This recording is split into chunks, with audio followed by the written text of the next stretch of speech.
So the first question is, what percentage of melanoma metastases do not go through the lymph nodes? Yes, that's my specialty, I guess, because that certainly is a important question, because if we give you negative data, your lymph nodes are negative, there's no tumor in them, then are you home free? And the answer is probably. The most recent data we have is from a New England Journal of Medicine article that came out looking at 15-year recurrence rates in patients who had melanomas that underwent sentinel lymph node biopsy. The sentinel lymph node biopsy was negative. They never had a recurrence of their tumor in their lymph nodes, and yet 5 to 10% of those patients did have distant spread of their tumor over the next 15 years. We assume that the lower end, thinner melanomas were probably closer to the 5% and the thicker towards the 10%, though that data wasn't able to be gleaned out of that trial.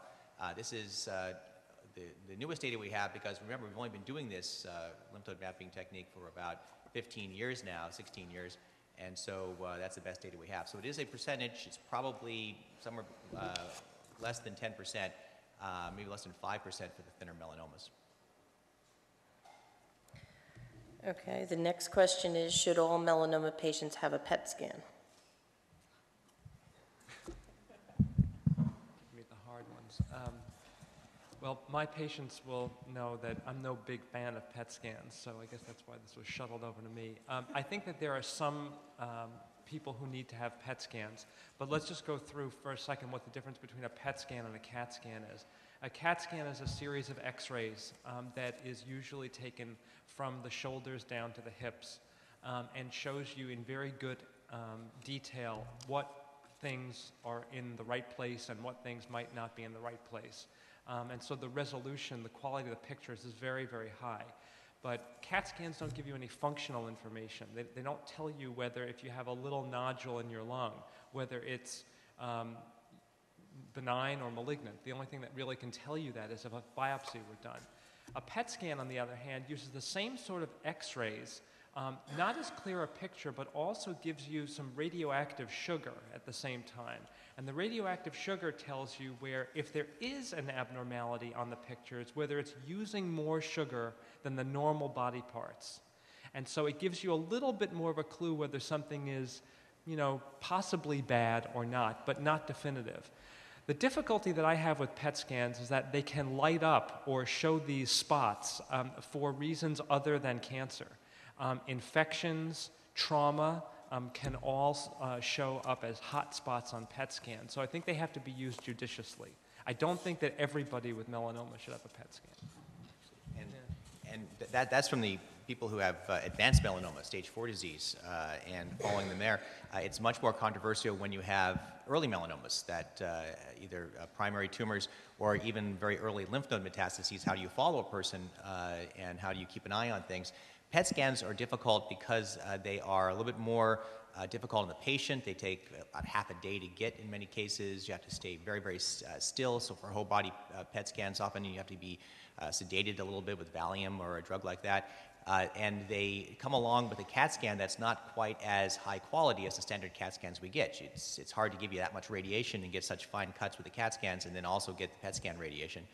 The other problem is that CAT scans we think of as extremely specific. If there's something on a CAT scan, there's something there, though we don't necessarily know what it is. But they're not very sensitive. They'll miss things that are less than a half a centimeter in size, or a small, lesion that maybe is like a ball bearing. It'll miss things smaller than that.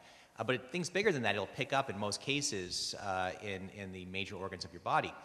On the other hand, PET scans are extremely sensitive. They'll pick up tiny little things that are just not visible, but they're not very specific. They'll light up things that are just not cancers. And you can get a lot of erroneous data. You have to oftentimes go in and try to biopsy things or give people more scans looking at things that just aren't there. So the utility of it in stage 4 disease still has to be worked out. In early stages of disease, it's probably needs to be used a lot less than it currently is, with a good CAT scan being probably your best bet, and even as much as a good chest X-ray to keep an eye on your lungs. Okay, we've got a lot of questions in a lot of different places, so I'm trying to group them together. So there's a question regarding sunscreen, And what SPF should people use? And is there anything in particular in sunscreens that we would recommend that they look for, or any particular products? We need a dermatologist here. I'm probably the closest you get for that because my patients get a lot of those questions. Essentially, sunscreens, this is going to be a quick 2-minute synopsis. Sunscreens fall into 2 categories. They either bounce the UV radiation off you, or they absorb it and use a chemical reaction to turn it into something called IR, or infrared radiation.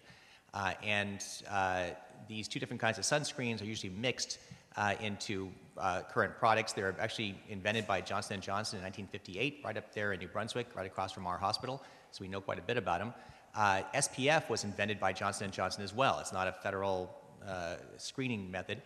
Sun protection factor, it simply means how much of the UVB radiation is being blocked. That says nothing about UVA, which is another part of the UV spectrum. So an SPF of 15 is the minimum that we think people should use. That's where you get the most bang for your buck with the SPFs. Much above that, the benefits are less than below that. 30s and 45s are important to use in areas where you're more likely to get sunburn. The big thing that you have to worry about is how to use the sunblocks correctly. You have to put on the chemical sunblocks, which are the very thin ones that just disappear into your skin, at least 30 minutes before you put them on, because they have to soak in and get into your dermis, or they're not going to work very well. The ones that you put on that are more reflective used to be the white stuff on your nose, the zinc oxide. They now make them clear to the visible spectrum, but they're a little thicker and stickier. They can be put on later and still function. But the chemical sunblocks actually are used up as you sit in the sun. It's a chemical reaction. And so you have to keep applying it, and you have to make sure that you're very diligent, even in ones that are waterproof, to reapply on a regular basis. If anybody wants to know, I use 70. And I use 70 regularly. I'm always on a ball field. My kids, I have it in the car with me. I have my kids with me. I don't leave the house without it. I just don't remember it's in a spray can. And again, I rub it on before I get on the ball field, about 15, 20 minutes before. And by the time I get home, it's in my eyes and I'm tasting it. But other than that, it does work. I'm out in the sun all the time, and I don't get sunburned. Okay, the next question, actually there's 2 questions regarding would you recommend any treatment after interferon therapy? After interferon, well, I guess, so interferon therapy, I think most of us these days tend to use in a setting where melanoma has been operated on and surgically removed, and you're trying to keep the melanoma from coming back. And the problem with interferon therapy that I like to tell my patients is it's a lot of bang for probably not a lot of buck. Although we do know that it's, it does prolong, it does have an overall survival benefit, but it's probably a small one. So generally, my conversations with patients whether or not to have the therapy depend on their age, if they have other medical conditions, how much, how high risk their melanoma was, and also their patient preferences weigh heavily into the decision to have interferon therapy or not.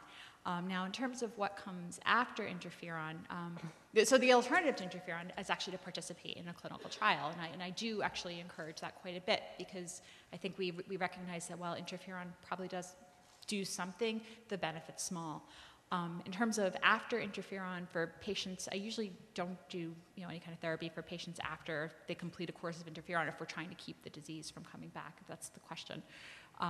Although we do obviously do vigilant surveillance with CAT scans or chest x-rays or physical exams. Jedd, do you want to add anything to that? Okay. There's another couple of questions regarding what kind of drugs do we have in clinical trials, and are clinical trials available for stage 3 and stage 4 disease? I think to answer for all of us, we all have multiple different types of drugs, as you could see from all the presentations made, that we're all looking at certain types of pathway inhibitors, immune therapies. Some of us have the same drugs, some of us have different drugs.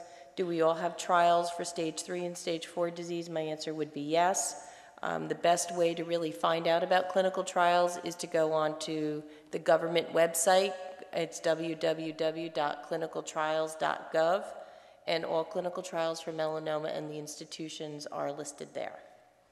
I think one more thing to bring up too, that people oftentimes are wondering how to get into the system. As you know, you can see we all know each other quite well. It's a relatively small melanoma community. If you come to one of our institutions and our clinical trials are not right for you, we know what clinical trials everyone else has. And you're lucky in the fact that there are half a dozen very good melanoma centers within a very short distance of each other in this part of the country. And a lot of clinical trials that are open. One that we may have open at our institution, but you're closer to a different institution, we'll have you have it there instead because it's more convenient for the patient. So the important thing is get into the system, and then we'll try to tailor the best trial for you. Okay, there's another question. Do we have any characteristics that we know of for patients that will tell who will respond to IL-2 or DTIC? Again, the hard question. So the answer is nothing very scientific.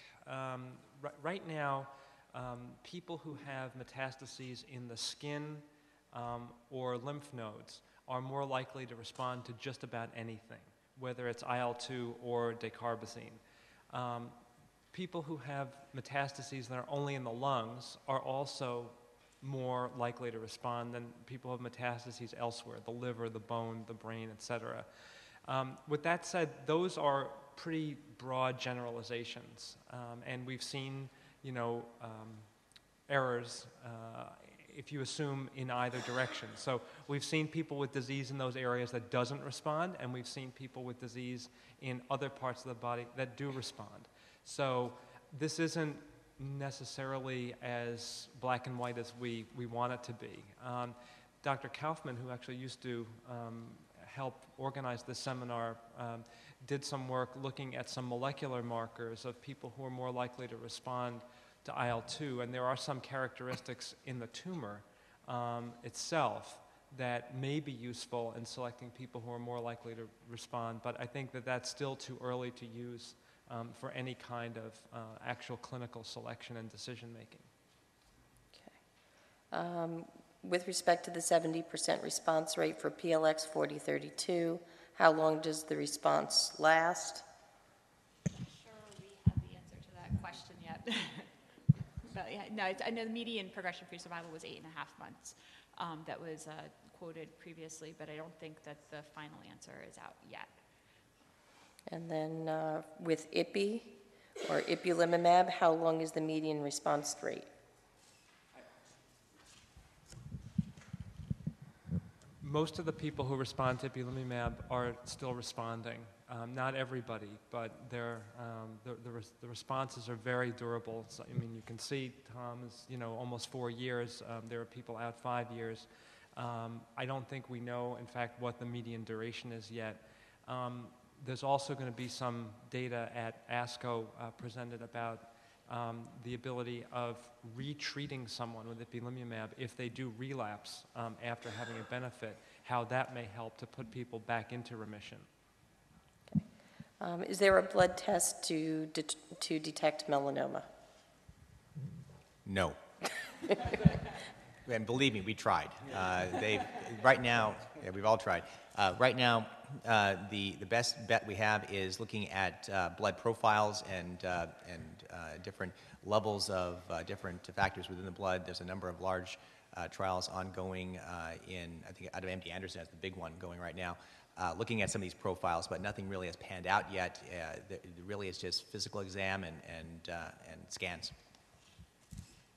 I would actually just say that question is particularly difficult, not only just because the answer is no, but also because if we did have a blood test, the question is, what would we do with the information? So if someone's scans were clear but they had a positive blood test, I don't think any of us would treat someone because the treatments that we have available to us conventionally right now don't work that well. It's the experimental ones that seem to be showing promise, and all of those require that you see something on a scan. So the blood test right now would fall in the category of bad news for the sake of bad news, and I never like to give that. Okay, and there's one question about what is a melanocytic nevus with dysplastic features? Is it melanoma? And the same thing with what is an in situ melanoma? Well, and that's a tricky one. We're not sure. But what we do know is that BRAF mutation that we've discovered in a large percentage of people who actually have melanoma shows up in these dysplastic nevi in a very high percentage as well. And we do know that if you take that BRAF mutation and in the laboratory and you put it inside of a normal melanocyte, the melanocyte does not turn into melanoma. It actually goes into something called senescence. It basically stops growing. So it takes more than just having that mutation to make a melanoma. That reason that's important is because when you have a dysplastic nevus removed from your skin, very often people think that that is a precancerous lesion, which likely it's not. It's probably something that developed the BRAF mutation and then became senescent. Though it's hard to tell, very often the pathologist is unsure if it actually is an early melanoma that's actually gotten past that and become an in situ melanoma, so we do remove them the rest of the way. But prophylactically removing moles, we do know, especially dysplastic moles, does not decrease your likelihood of getting melanoma, and so we do not do that.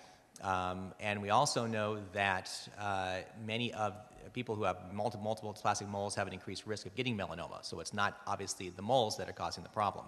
It's an underlying genetic predisposition and probably the sun exposure you've had. That answers the question. In situ melanoma simply means it's in the epidermis. It has not become invasive yet, and thus, by definition, cannot metastasize, though it can recur, so it has to be removed. Okay, I'm trying to group the questions because we have a lot of them. And there's two questions. One that talks about our younger soldiers who are going to the Middle East and they don't use sunscreen. Are we seeing more skin cancers in these young men? And do golfers and tennis players have higher rates of skin cancer / melanoma? Well, I'll address the sports things and some of the things they're doing in the military quickly. I think my colleagues have some ones as well. I can't remember the movie, but it was a movie about Desert Storm where the sergeant, every time they lined up, said, "Now put your sunblock on," and they all griped about it and didn't like doing it, but they did it. And I think it was supposed to be what they are now doing. They recommend that you do put sunblock on out there, though of course young people don't do that anyway, and that's what soldiers mainly are. But certainly in athletics, there is a very high incidence of melanoma in people who sail and golf. Professional golfers have a relatively high incidence of it. They actually have a clinic, and I think it's MD Anderson once again is the official melanoma clinic of the PGA Tour.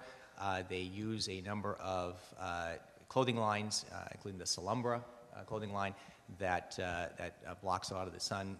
They don't like using sunblocks either because it's hard to grip the golf clubs and things when you have a lot of sunblock on. But it certainly is an increased risk in that population. I think there was something in the press recently about dermatology clinics in Iraq and Afghanistan in the military and how they have picked up some sun-related cancers. So I think it is on the proverbial radar of the military. Okay, in keeping with the dermatology questions, since we're all such good dermatologists. The empty chair. There's several questions regarding how do you find the right dermatologist? Good question. And we're lucky in New Jersey in that it seems to be an extremely competitive market, and it's hard to find a bad one. And there's a lot of skin cancer there, so they almost all are pretty good at cancer dermatology.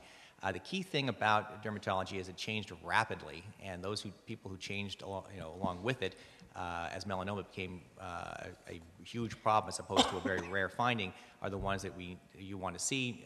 It's now people who go through dermatologic residency programs are almost exclusively cancer dermatologists, and they actually have developed cancer dermatology programs as well. And you have to make sure that when you call a dermatologist that you specifically say, are you somebody who specializes in one field or the other? You don't want to get a cosmetic or a dermatologist that deals with eczema when you want to have somebody who does mostly cancer. The same thing goes with when you see the doctor. A very, very experienced dermatologist can do a very complete skin screening in as little as 5 minutes in an average individual, while some doctors will spend much more time with what are called dermatoscopes, looking very closely at every little mole on your body. Both ways seem to work, really depending on the style of the person. Mainly, if you have a history or a problem with skin cancers, especially melanoma, you're going to be essentially seeing this person very often for the rest of your life, and therefore should also like the person and be able to interact with them well, and they'll answer your questions and listen to your concerns. There's a Memorial Sloan Kettering has a site out in Hauppauge. My family and I are involved in it. They're tracking us because I have melanoma. The chances of it being transmitted to my children actually are a little bit higher. I would gather that something like that, if you got in contact with Memorial Sloan Kettering, you could go to a dermatologist there and you'd be tracked by one of the better ones anyway, as opposed to just a regular dermatologist. I think I can answer this question with a bit of a dose of common sense. If you have a good relationship with a doctor or a nurse who you trust, ask them who they'd send their family member to. It's always, that's how my mom, when she picks her doctors, picks whoever's closest 5-minute drive from her house. But I've tried to push her towards talking to her friends who are nurses and say, who would you have see your family member?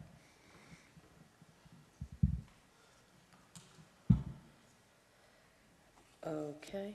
Then there's a question, how can we get the pharmaceutical industry and government to cooperate with future research? Go ahead and answer that one. Go right ahead. That's a tough one, although I think in melanoma, we're really making some big strides with the Melanoma Research Alliance and through the Melanoma Research Foundations, where we're really trying to all work together to look at tumor specimens and get big academic centers to work together. Many times we'll do big cooperative trials together. And many of these larger philanthropic organizations are really trying to work with industrial companies and pharmaceutical companies too, to try to break down those barriers where if company A makes drug A and company B makes drug B, to try and get everybody to work together so that we can combine some of the more promising agents in clinical trials, because a lot of times one company only wants to use their drug and the other company only wants to use their drug, when in actuality patients may benefit by using both drugs together.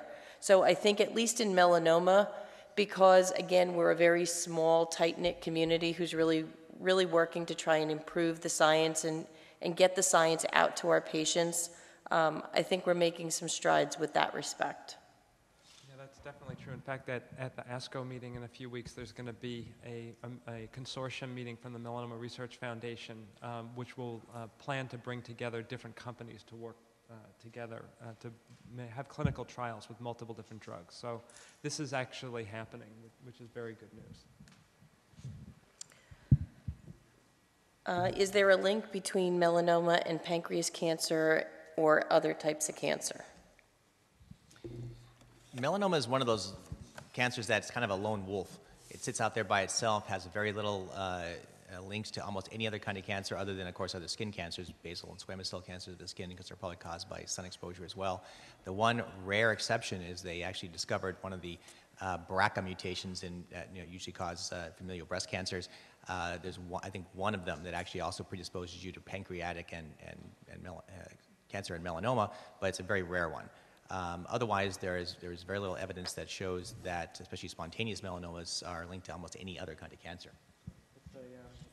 Dysplastic nevus syndrome patients, people who have a lot of funny moles, and everyone in their family has a lot of funny moles, are at very high risk of developing melanoma. They may also have a risk of developing pancreas cancer. Again, as Jim said, this is very, very rare. But anyone who has a strong family history of both of those diseases, it's probably worth talking to a genetic counselor. From the melanoma standpoint, when our patients talk to us about should I be genetically screened, my answer is always, well, what more are you going to do? Because for melanoma, you're going to have careful skin exams no matter whether you have a genetic predisposition or not. and your family members are going to have careful skin exams anyway. I think only in the case of whether there would be extra screening necessary for pancreatic cancer would this be really helpful. Is because it's so difficult to get the same pictures in the same lighting at the same time and then have people who are dedicated to examine them very carefully or have some computer program. The only change was that, I think it was NYU and the University of Pennsylvania Melanoma Clinic had very elaborate dermatophotography units that did find melanomas in patients with multiple, hundreds and hundreds of dysplastic moles. They now sell relatively inexpensive digital equipment to local dermatological groups. They're still pretty expensive, so it's usually in the more high-end groups that can also track these, but there's no proof that they are any better than a very good dermatologist looking at your skin on a regular basis. Okay, this is a good question. If sun is a cause of melanoma, then why do people get melanoma on their feet and their fingers with little sun exposure? Who's a geneticist? Because it's not the only cause of melanoma. I think there are genetic mutations that are caused by the sun, but then there are also other genetic mutations that can occur unrelated to the sun that can cause melanoma in those other places. And I think, Janice, you spoke about the c-KIT mutations, which tend to affect both ends of the spectrum, people who have chronic sun damage, like on the face, and also the areas of skin that have absolutely no sun exposure at all. So it's clear that there is some evidence of a genetic signature from sun damage in some melanomas, but there are others as sort of random genetic events that are happening. Okay, I'm going to kind of paraphrase. I've got two questions regarding alternative therapies. Number one, the role of nutrition. Number two, the role of acupuncture for pain, and does acupuncture actually increase the spread of melanoma? And just to comment on any holistic approaches.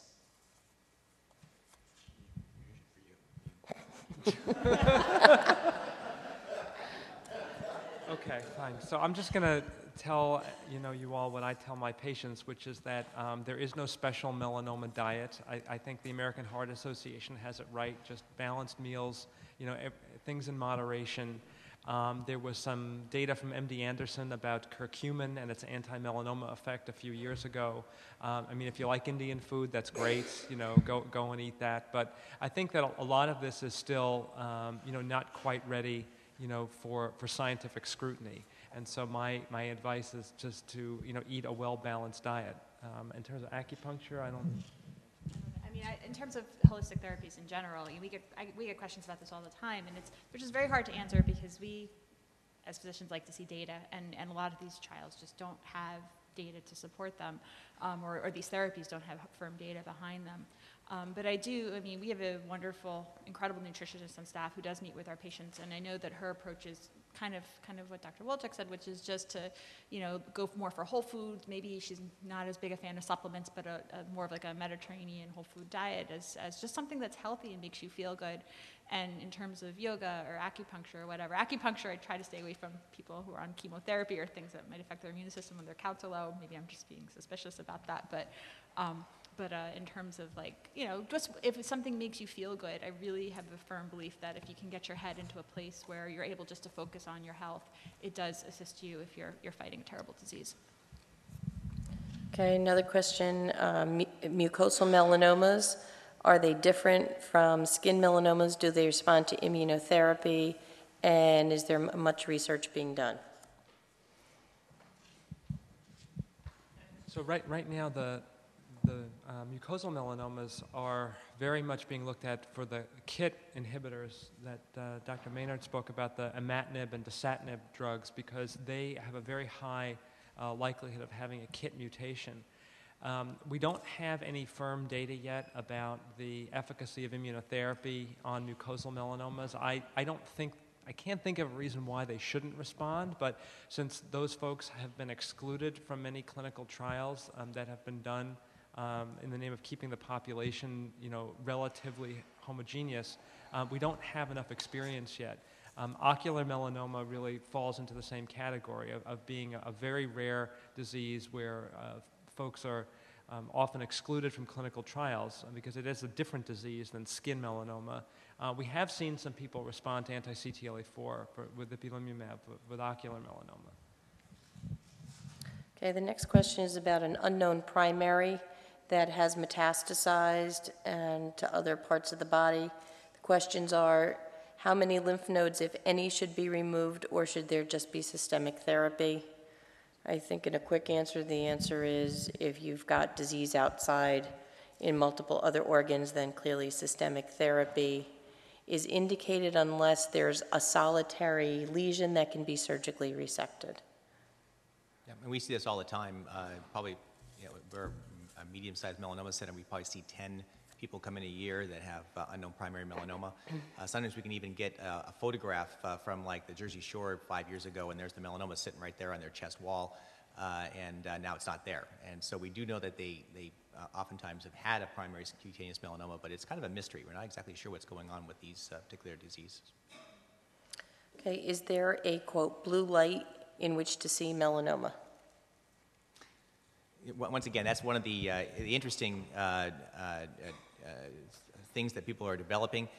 There are a number of different, the original woods lamps that they used to use back in the 50s and 60s, which was basically UV light that used the idea that normal moles kind of grow very evenly, and so their pigments all lined up nicely and just shines right back at you when you shine a light at it. Remember, these are things that bounce UV radiation off. Pigment is in your skin as a sunblock. But if it grows very erratically like a melanoma, it looks like little sparkling cells within because they're all growing in different directions. And so the old woods lamps were used a lot. The blue lights are similar in how they're supposed to pick up these melanoma lesions, and there's a lot of talk about things that can pick up extra blood flow and other things like that. You're still talking about really early lesions. Melanoma is almost always very obviously melanoma most of the time before it becomes relatively advanced on the skin, so a good skin screening usually picks these things up. And just please explain further how melanoma travels through the system. However it wants to. But I mean, I think we know that as we were talking about, the portals are really the lymph nodes. I mean, we think that's the first portal of entry. And you have a lymphatic, just like you have a blood vessel circulatory system, you have a lymphatic vessel circulatory system through which tumor cells can invade and grow and metastasize. So his hands. Yeah. Okay, we're down to the last two questions. I see somebody up here is. Oh. Good morning. First of all, thank you for such a nice presentation to the public. Very nicely done, and to you people in your time, especially you, Tom. I've had melanoma 14 times since 1997. I've also had thyroid cancer, lymph node cancer, lung cancer, colon cancer. And that was my question in asking how cancer might travel. I was told for thyroid it was papillary. I'm not sure of the others. And I wondered about the correlation there and how that travels, how it works. Well, essentially, it's the thing to remember about different kinds of cancers are that you can have primary cancers in any organ in your body. Almost any cell in your body can become cancerous.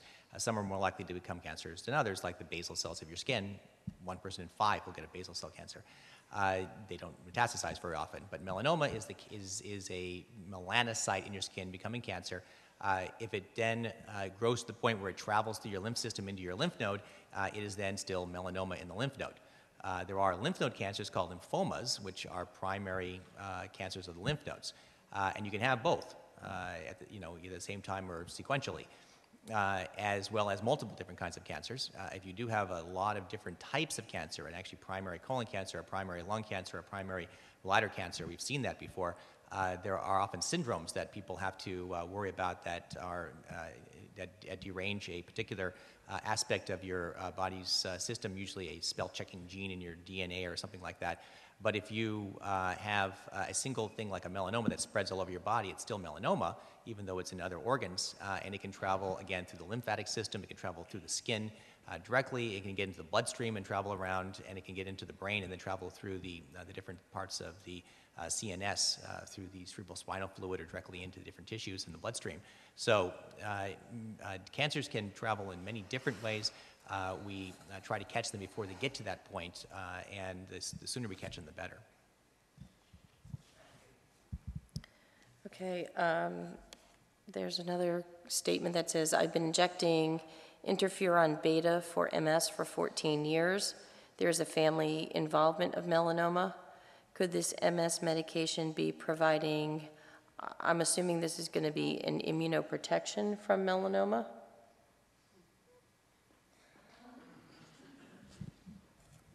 Nobody knows, is the simple answer. I have one person who has been treated for MS and also has melanoma. So I don't think that the interferon beta is protective, but again, it's so few people that would be in this category that it's really impossible to make a conclusion. Okay, and the final question is, I had surgery 3 years ago and I still get a sensation on my arm from time to time. Is this normal, or could something else be going on? Yeah, if it's the arm where the surgery was. And that's really a very, very good question to end on, because a lot of people who have a history of melanoma or worry about melanoma often go out and they want their doctors to perform an operation, take off their melanoma, take off their funny moles, check things. They say, we don't care what the scar looks like. I don't care about cosmetics. Well, that's not the problem oftentimes. You might have a nice-looking scar, but then have these side effects that can last a long time after the operation. Scarring, entrapment of nerves, you get muscular problems with how they function in certain areas, and even down to and including chronic edema and swelling of the extremities and limbs. These are things that can happen with even very small operations. Now, for the recurrence of melanoma, it almost never is painful. We wish it would be, because then we would catch it much earlier when it came back. The pain syndromes after operations are actually relatively common. So in most cases, as long as there's nothing physically seen on the outside, it's almost always one of these syndromes. And quite frankly, these carpal tunnel and cubital tunnel syndromes of the arms are not that difficult to treat. Seeing a good hand surgeon to evaluate the nerves would probably be a good idea in those situations.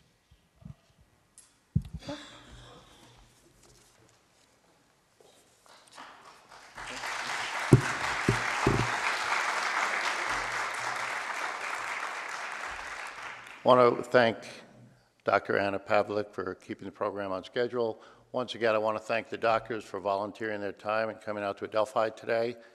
And Tom, thank you very much again for your very inspirational speech. Please, and thank you all for coming. I hope you learned something from the symposium this morning. Next year, we'd like to do this again, and it helps us if you fill out your evaluation card and pass them in as you leave this morning. Thank you very much.